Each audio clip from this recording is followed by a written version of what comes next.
नमस्कार, स्वागत है आपका रिपब्लिक भारत पर। मैं हूं आपके साथ अनामिका सिंह काली। बात करेंगे इजराइल के सबसे बड़े युद्ध को लेकर। इजराइल पर ईरान के मिसाइल अटैक में इजरायली सेना को बड़े पैमाने पर नुकसान पहुंचा है। कुछ सैटेलाइट तस्वीरें निकल के सामने आई हैं जिसमें साफ साफ दिखाई दे रहा है कि इजरायली बेस में हमले में जो हुआ है उसमें नुकसान पहुंचा है और अब इजराइल ईरान पर पलटवार करने की तैयारी कर रहा है। अमेरिका, फ्रांस, जर्मनी समेत कई देशों में अपने नागरिकों को तुरंत ईरान छोड़ने के निर्देश दिए हैं और माना यह जा रहा है कि कुछ ही घंटे में इजराइल ईरान पर बड़ा हमला करेगा। हालांकि जो हमला होगा वो किस तरीके का होगा, ये सवाल बना हुआ है। इजराइल पर ईरान के हमले की जो नई तस्वीर है वो जारी की गई है। जॉर्डन के स्पेस में ईरान की जो मिसाइलें हैं उनको यहाँ पर ट्रेस किया गया है।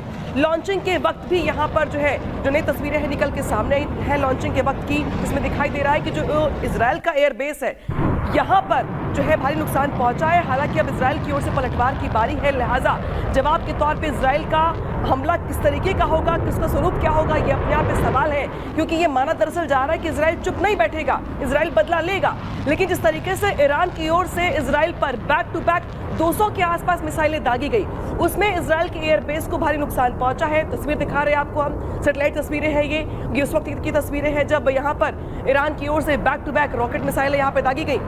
बैलिस्टिक हाइपरसोनिक मिसाइलें यहाँ पर इस्तेमाल की गई, रॉकेट दागा गया यहाँ पे। और तस्वीरें उस वक्त की है जब दिखाई दे रहा है आपको कि जो इजराइल का एयरबेस है उसे भारी नुकसान पहुंचा है, मिसाइल से हमला किया गया।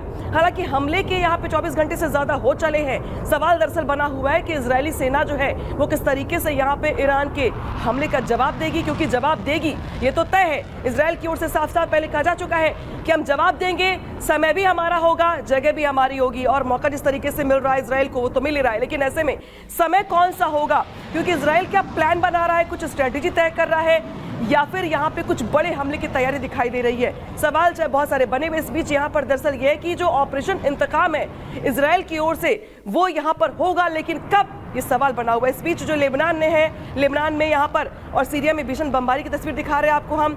IDF की बमबारी यहाँ पे की गई है। यहाँ पे लेबनान खंडहर में तब्दील होता हुआ दिखाई भी दे रहा है, लेकिन ईरान के तमाम इलाके अभी भी ऐसे हैं जहाँ पे इजराइल की ओर से हमला किया जाएगा।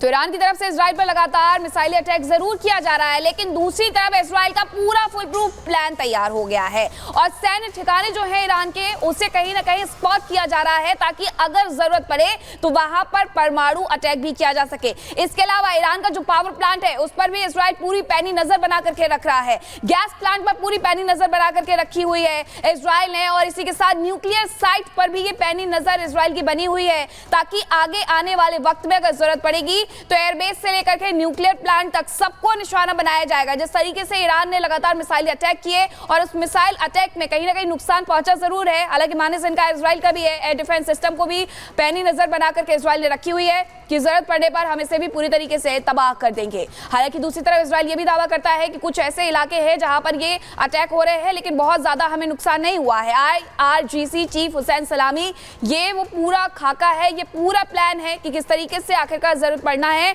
तो ईरान को वो घेरेंगे। ईरान के सर्वोच्च नेता खामनेई, तो हर तरीके से जो तैयारी है वो इजराइल की भी नजर आ रही है और इजराइल ये फुल प्रूफ प्लान के साथ आगे बढ़ते हुए नजर आ रहा है। आपको बता दें कि लगातार ईरान की तरफ से मिसाइल अटैक किए गए थे और इस मिसाइल अटैक से कहीं ना कहीं इजराइल को नुकसान पहुंचा है और अब ऐसे में इजराइल ये कह रहा है कि अगर जरूरत पड़ेगी तो हम आगे बढ़ेंगे और इसी के साथ अटैक उसी तरीके से करेंगे। हमारे साथ स्टूडियो में मेहमान जुड़ गए हैं, कर्नल शैलेंद्र सिंह जुड़ गए हैं, इसी के साथ मेजर जनरल संजय सोई भी है, group captain UK Devnath sir भी हमारे साथ हैं।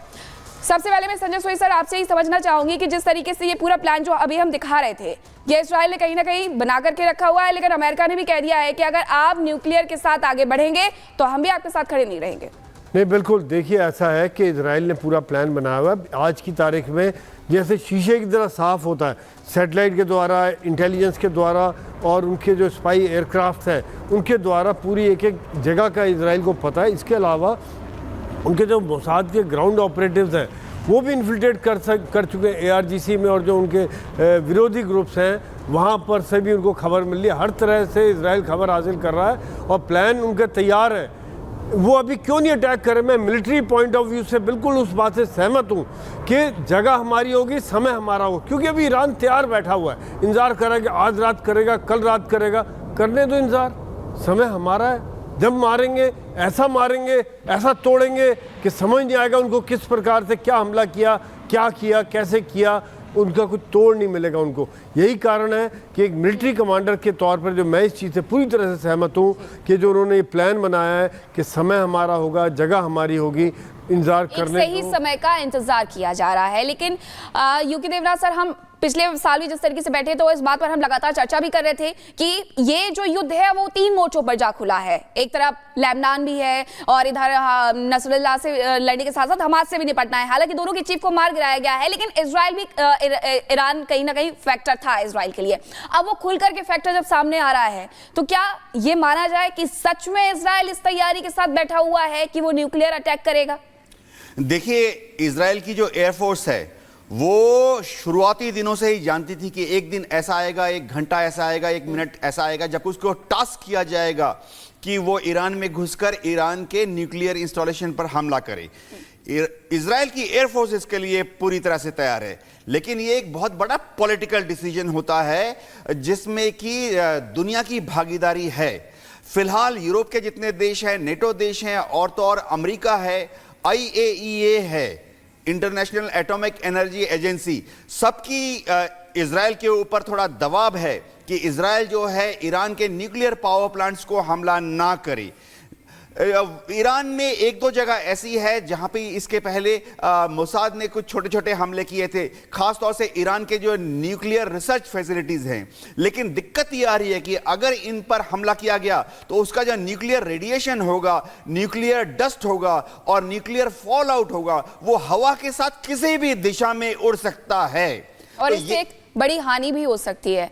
लेकिन कर्नल शैलेंद्र, हम क्या ये समझे कि हमने जिस तरीके से 1945 में लोगों ने देखा नागासाकी अटैक होता है, जापान के ऊपर जो अटैक हुआ था उससे दुनिया ने बहुत कुछ सीखा था। हाँ, हर देश ने अपनी परमाणु शक्ति, परमाणु ऊर्जा को बढ़ाया जरूर है, लेकिन अगर इसका इस्तेमाल कर दिया जाता है इजराइल की तरफ से ईरान के ऊपर, तो उसके साथ साथ और भी तो कंट्री है जो पूरी तरीके से डिस्ट्रॉय हो जाएंगी। जय हिंद, नमस्कार। सबसे बड़ी बात यह है कि न्यूक्लियर वेपन सिस्टम्स एक वो स्ट्रैटेजिक वेपन सिस्टम है जिसके साथ आपकी एक बहुत बड़ी जिम्मेदारी आती है। ऐसा नहीं है कि पाकिस्तान कल सवेरे कुछ भी कर ले, कोई दूसरा तीसरा कुछ भी कर ले। जिसके पास भी है, जो भी एस्पायर कर रहा है, वो उसे एज अ डेटरेंस लेना चाहता है, not as a offensive weapon. Offensive तो वो ऑटोमेटिकली है ही, बट अपने आप में उसका होना आपके लिए एक तरीके की गारंटी है। आप अगर छोटा सा एग्जांपल ले लीजिए, क्या यूक्रेन के ऊपर कभी कोई अटैक कर पाता अगर उसने अपने न्यूक्लियर वेपन्स डिसमेंटल ना करे होते?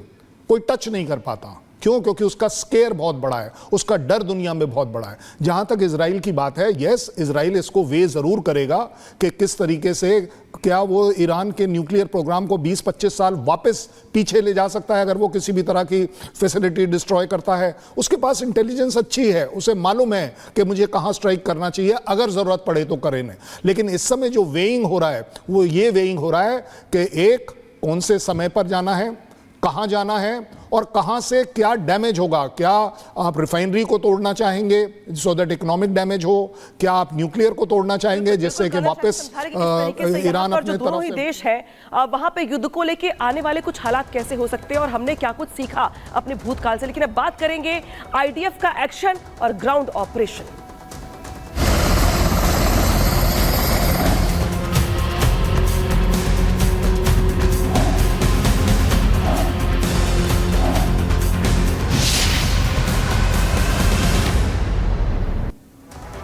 तो लेबनान और सीरिया पर इजराइल की ओर से जो बमबारी है वो भी यहां लगातार की जा रही है। लेबनान और सीरिया के तमाम ऐसे इलाके हैं जहां पे IDF की ओर से ग्राउंड ऑपरेशन भी यहां पर तेज कर दिया गया है। इजराइल की ओर से भारी बमबारी की गई है। पश्चिम सीरिया में भी बमबारी किया जा रहा है इजराइल की ओर से। इसके अलावा दक्षिणी लेबनान में आमने सामने की यहाँ पर जो जंग है उसकी भी तस्वीर निकल के सामने आई है। यानी कि इजराइल की ओर से अगर बात करें हम, तो यहाँ पर लेबनान हो चाहे बेरूत हो, यहाँ पे लगातार बमबारी की जा रही है और जंग आर पार है। हालांकि आगे वर्ल्ड वॉर है या नहीं ये सवाल बना हुआ, लेकिन तस्वीर दिखा रहे हैं आपको लेबनान पर एयर स्ट्राइक करने की। और एयर स्ट्राइक के बाद किस तरीके से आसमान में काले धुएं का गुबार दिखाई दिया, तबाही का मंजर दिखाई दिया, वो दिखा रहे हो किस तरीके से इजराइल इसराइल ने अब ग्राउंड ऑपरेशन को लेकर यहाँ पर पहले से ही यहाँ पे एंट्री ले ली थी और बेरूत में पहले बमबारी की गई और बेरूत में बमबारी करने के साथ जो ग्राउंड ऑपरेशन है वो भी यहाँ पे पैरेलल चल रहा है इसराइल की ओर से। तो तस्वीर दिखा रहे हैं आपको हम लेबनान बेरूत की, जहां पर इसराइल ने बमबारी की है और बमबारी के बाद जो तबाही का मंजर है वो यहाँ पर दिखाई दे रहा है। इसराइल की ओर से दावा भी ये किया गया है कि जो बमबारी की जा रही है वहां पे टारगेट सेट करके की जा रही है। तो आईडीएफ की ओर से कई इमारतों पर यहाँ पर बम बरसाए गए हैं और बम बरसाने के बाद की जो तस्वीर है वो आपको दिखा रहे हैं। तो ये तस्वीरें हम आपको दिखा रहे हैं कि आखिरकार किस तरीके से इसराइल जो है सर ये बेरूत में घुस चुका है। और पहले भी हमने देखा था क्योंकि उन्होंने तो सीमाएं छोड़ी नहीं थी। अब कहा यह जा रहा है कि लेबनान में 2 किलोमीटर अंदर तक घुस गए हैं इजरायली सैनिक। क्या समझा जाए कि अभी आगे जो वक्त आने वाला है ये बहुत भीषण और मुश्किल होने वाला है वर्ल्ड वॉर 3 के हिसाब से। देखिए, जब आप बात करते हैं कि लेबनान के अंदर कोई आ जाए, ये जो आप एरिया पूरा दिखा रहे हैं ना, ये लेबनान का इंटरनल एरिया है। इस समय जो मेन ऑपरेशन इजराइल कर रहा है वो इसके साउथ वाली साइड में सबर्ब एरिया में कर रहा है। साथ ही साथ वो छोटी छोटी रेड्स करता है। ये जो आप इतना धुआं देख रहे हैं ना, ये बिल्कुल स्पेसिफिक डायरेक्टेड अटैक है। ना इधर की बिल्डिंग टूट रही है ना इधर की बिल्डिंग टूट रही है। स्पेसिफाइड बीच की जहाँ पर उनकी रेडिंग पार्टीज हैं, जहाँ इन्फिल्ट्रेटिंग पार्टीज हैं, ये उनका काम है। ये जो इतना डैमेज आप देख रहे हैं ये सेलेक्टिवली जहाँ जहाँ उन्हें मालूम है हिजबुल्लाह के सेंटर हैं, एमुनेशन डंप है, कमांड एंड कंट्रोल सेंटर है, कुछ भी है। ये देखिए, अब ये सबर्ब एरिया है, ये सबर्ब एरिया, ये बिल्कुल इंटरनल एरिया नहीं है। आप देख के क्लैरिटी से देख सकते हैं क्योंकि उसमें और इस फोटोग्राफ में कितना फ़र्क है। और यहाँ से इन्होंने शुरुआत करी है और अब ये आप देखेंगे कि ले जाएंगे लितानी नदी तक। लितानी नदी इनका इस समय एम होगा कि ये जो 30 किलोमीटर का बफर जोन है ये काबू में ले लें, यहाँ पर अपने लोगों को बिठा पाए। ये इंटरनल तस्वीरें कुछ उस तरीके से याद नहीं आती है आप जब गाजा में घुस गए थे इजरायली सैनिक। एब्सोल्युटली, गाजा और इसमें सिर्फ फ़र्क ये है कि इस बार इन्होंने गाजा में थोड़े देर से घुसे थे, इस बार इन्होंने ये काम पहले कर दिया। क्यों? क्योंकि यहाँ पर इजराइल के पास इंटेलिजेंस ज़्यादा अच्छी अवेलेबल थी। इस वजह से आप देख रहे हैं कि साइमल्टेनियस सबर्ब एरिया में बिकॉज सबर्ब एरिया में क्या है, सबर्ब एरिया में मैकेनाइज्ड कॉलम चल रहे हैं, टैंक्स चल रहे हैं, बख्तरबंद गाड़ियाँ चल रही हैं। जबकि इंटरनल एरिया, क्योंकि आपने देखा फोटो में कितना कंजेस्टेड है, तो वहाँ पर उनकी रेडिंग पार्टीज जो है वो इन्फिल्ट्रेट कर सर। और ये थोड़ा हम तस्वीरें भी बता देते हैं कि जंग में मारे गए हैं इजरायली सैनिक। सर थोड़ा सा आप अंदर आ जाइए, इसमें किसके किसके नाम है वो मैं बता देती हूँ। इडो ब्रायर, अल्मेकन टैरिफ, मंतजूर, इल्तिजाक ओस्टर और इसी के साथ नजर इटकिन और हेरल एल्टिगर, नोम बर्जिले और एरियल ग्यार, ये वो लोग हैं इजरायली सैनिक है जो इस जंग में मारे गए हैं। अभी इजराइल को भी तो और नुकसान होगा इसी के साथ साथ। नहीं, देखिए, ये कहना आप गलत हो जाएगा या सोचना कि एक अटैकिंग फोर्स अंदर जाए और उसकी कोई कैजुअलिटी ना हो। कैजुअलिटी होगी, लेकिन कितनी कम कर पाते हैं वो कैजुअलिटी, ये एक बहुत बड़ी बात है। मेरे हिसाब से कम आप इस पूरे एरिया को, अगर आप जो फोटो में आप दिखा रहे थे और रिकॉर्डिंग में, कम से कम वो 50 से 60 किलोमीटर एरिया चौड़ा है।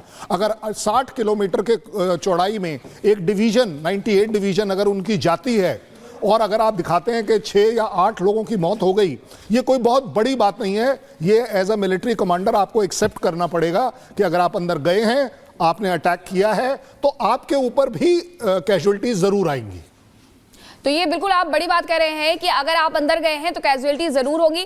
8 कैजुअलिटी हुई है, हालांकि ये ऑपरेशन बहुत बड़ा है और ऐसे में और कैजुअलिटी हो सकती है, लेकिन कहीं ना कहीं इजराइल जिस तरीके से इस पूरे मोर्चे पर उतरा हुआ है वो इस बात का खास ख्याल रख रहा है कि उसके सैनिकों को ज्यादा से ज्यादा नुकसान ना हो। अब ये कुछ तस्वीरें भी देख लीजिए कि बेरूत पर जो बमबारी की गई है उसके बाद वहां पर किस तरीके से जो धुआं है, जो आग है, वो देखिए नजर आ रही है। ग्राउंड ऑपरेशन यहाँ पर लगातार चल रहा है। तो ये जो तैयारियां है वो इनसे आप अंदाजा लगा सकते हैं कि आखिरकार इजराइल की जो सेना है वो दक्षिणी लेबनान में पूरी तरीके से प्रवेश कर चुकी है, हर तरीके से घेर लिया है। क्योंकि एक तरफ लेबनान से लेकर के हमास तक से निपटने की तो जंग थी ही, और उसी के साथ अब ईरान भी जिस तरीके से मैदान में कूदा है, यानी हर मोर्चे पर जो इजराइल है वो कहीं